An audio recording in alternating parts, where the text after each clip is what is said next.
confident naman ako na kung ano yung katotohanan yung lalabas. Ano na lang talaga, matter of time. Okay. Kung meron mang pag-alinlangan, yun yung mga kasinungalingan na pino-float.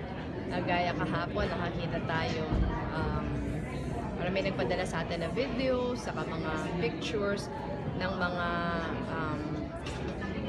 van na umiikot sa mga karamihan, mga informal settlers na sites na nag-encourage ng people power, nagsasabi na sila yung panalo.